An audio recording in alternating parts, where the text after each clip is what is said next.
Kamusta mga kaebanghelyo? Samahan niyo ulit ako makinig ng salita ng Diyos habang nagbibisikleta. Share ko muna sa inyo ang verse na ito. Ito'y verse tungkol kay Papa Jesus na nagpapatotoo na siya ang lahat-lahat sa Biblia. Basahin natin. 1:5-39. Sinasaliksik ninyo ang kasulatan sa pag-akalang sa pamamagitan nito ay magkakaroon kayo ng buhay na walang hanggan. Ang kasulatan mismo ang nagpapatotoo tungkol sa akin. Nang huli, natapos tayo sa Genesis 6. Ngayon naman, pakinggan natin ang Genesis 7. Halika, samahan niyo ako para sa kaluwalhatian ni Papa Jesus at ni Papa God.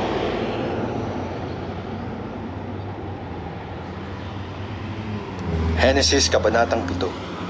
At sinabi ng Panginoon kay Noe, lumulan ka at ang iyong buong sambahayan sa sasakyan, sapagkat ikaw ay aking nakitang matuwid sa harap ko sa panahong ito. Sa bawat malinis na hayop ay kukuha ka ng tig-7, ng lalaki at ng kanyang babae. At sa mga hayop na hindi malinis ay 2, ng lalaki at ng kanyang babae.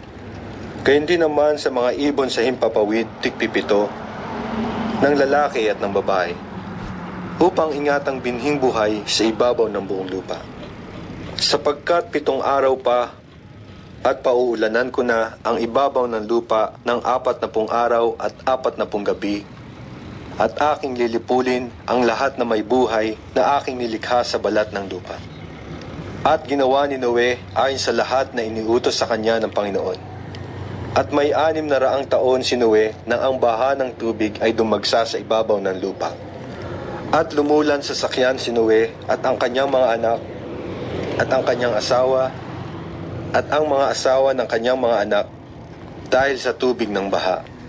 Sa mga hayop na malinis, at sa mga hayop na hindi malinis, at sa mga ibon at sa bawat umuusad sa ibabaw ng lupa, ay 2 dumating kay Noe sa sasakyan, na lalaki at babae ayon sa iniutos ng Diyos kay Noe. At nangyari na pagkaraan ng 7 araw, na ang tubig ng baha ay umapaw sa babaw ng lupa. Sa ika-600 taon ng buhay ni Noe, na ang 2 buwan, sa ika-17 araw ng buwan, ng araw ding yaon, ay nangasira ang lahat ng bukal ng lubhang kalaliman.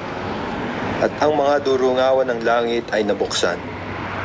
At umulan sa ibabaw ng lupa ng 40 araw at 40 gabi.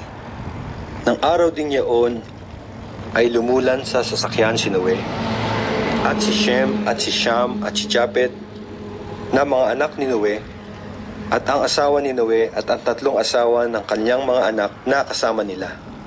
Sila at ang bawat hayop gubat ayon sa kani-kanilang uri, at lahat ng hayop na maamo ayon sa kani-kanilang uri, at bawat umuusad sa ibabaw ng lupa ayon sa kani-kanilang uri, at bawat ibon ayon sa kani-kanilang uri, lahat ng sari-saring ibon. At nagsidating kay Noe sa sasakyan ng 2, ang lahat ng hayop na may hinga ng buhay. At ang mga nagsilulan ay lumulang lalaki at babae, ng lahat na laman, gaya ng iniutos sa kanya ng Diyos, at kinulong siya ng Panginoon. At tumagal ang baha ng 40 araw sa ibabaw ng lupa. At lumaki ang tubig at lumutang ang sasakyan, at nataas sa ibabaw ng lupa. At dumagsa ang tubig at lumaking mainam sa ibabaw ng lupa. At lumutang ang sasakyan sa ibabaw ng tubig. At dumagsang lubha ang tubig sa ibabaw ng lupa. At inapawan ang lahat ng mataas na bundok na nasa silong ng buong langit. 15 siko ang lalim na idinigsa ng tubig. At inapawan ang mga bundok. At namatay ang lahat na lamang gumagalaw sa ibabaw ng lupa. Ang mga ibon at gayon din ang hayop. At ang mga hayop gubat. At ang bawat nagsisiusad na umuusad sa ibabaw ng lupa. At ang bawat tao.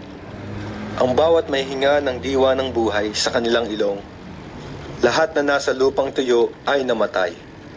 At nilipol ang bawat may buhay na nasa ibabaw ng lupa, ang tao at gayon din ang hayop, at ang mga umuusad at ang mga ibon sa himpapawid. At sila'y nalipol sa lupa. At ang natira lamang ay si Noe at ang mga kasama niya sa sasakyan. At tumagal ang tubig sa ibabaw ng lupa ng 150 araw.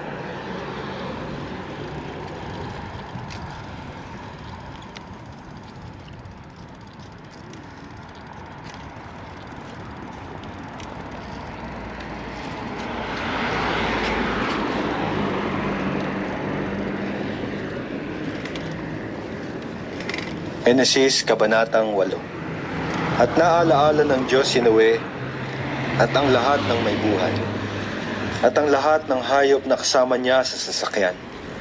At nagpahihip ang Diyos ng isang hangin sa ibabaw ng lupa, at humupa ang tubig.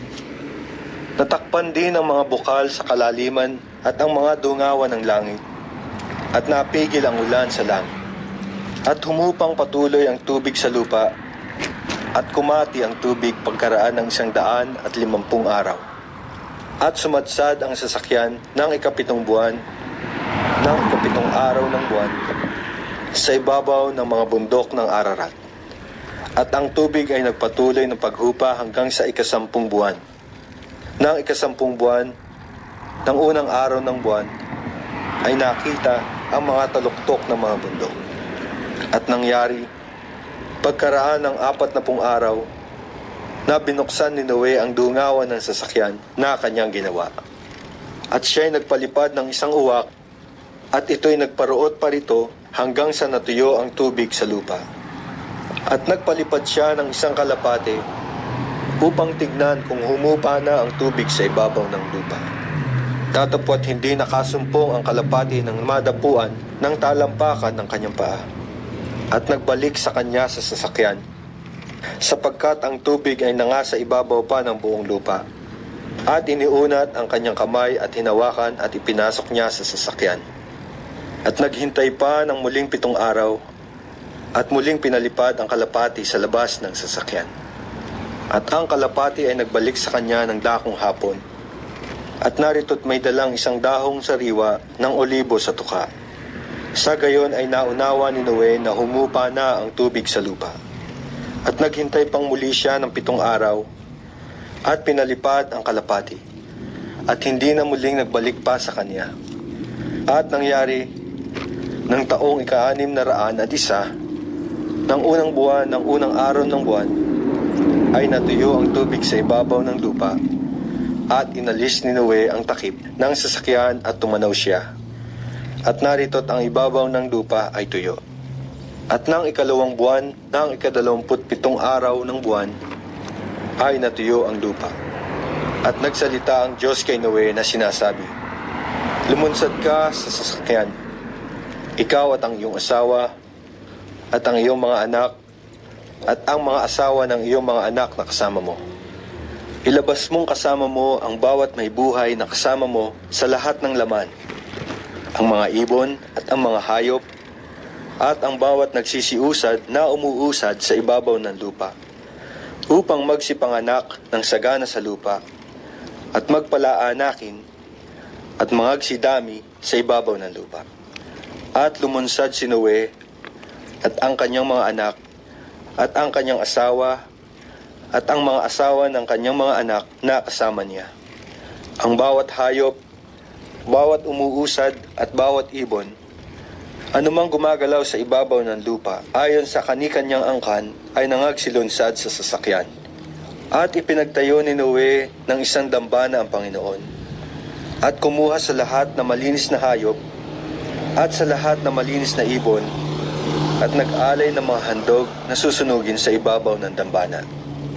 At sinamyo ng Panginoon ang masarap na amoy, at nagsabi ang Panginoon sa sarili, "Hindi ko na muling susumpain ang lupa dahil sa tao, sapagkat ang haka ng puso ng tao ay masama mula sa kanyang pagkabata. Hindi ko na muling lilipulin pa ang lahat na nabubuhay na gaya ng aking ginawa. Samantalang ang lupa ay lumalagi, ay hindi maglilikat ang paghahasik at pag-aani, at ang lamig at ang init, at ang tag-araw at tag-inaw, at ang araw at gabi.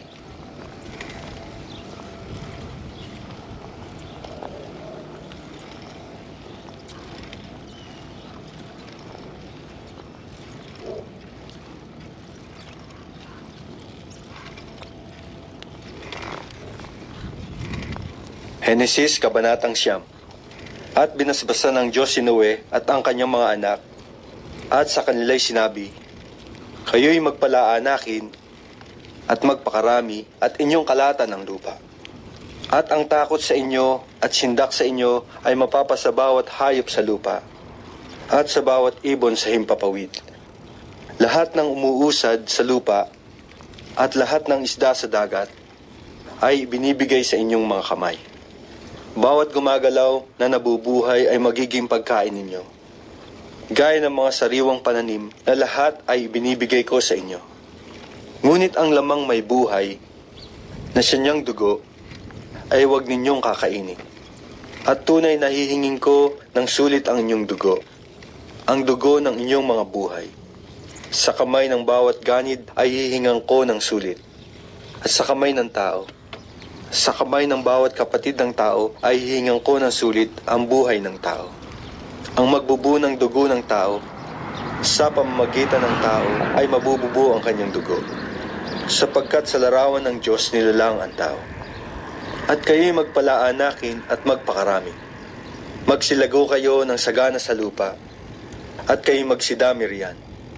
At nagsalita ang Diyos kay Noe, at sa kanyang mga anak na kasama niya, na sinasabi, at ako, narito, aking pinagtitibay ang aking tipan sa inyo, at sa inyong binhi na susunod sa inyo, at sa bawat nilikhang may buhay na kasama ninyo, ang mga ibon, ang hayop at bawat ganid sa lupa na kasama ninyo, sa lahat ng lumunsad sa sasakyan, pati sa bawat ganid sa lupa, at aking pagtitibayin ang aking tipan sa inyo, ni hindi ko nalilipulin ang lahat ng laman sa pamamagitan ng tubig ng baha, ni hindi na magkakaroon pa ng bahang gigiba ng lupa. At sinabi ng Diyos, ito ang tanda ng tipang ginawa ko sa inyo, at sa bawat kinapal na may buhay na kasama ninyo sa buong panahon. Ang aking bahaghari ay inilalagay ko sa alapaap, at siyang magiging tanda ng tipan ko at ng lupa.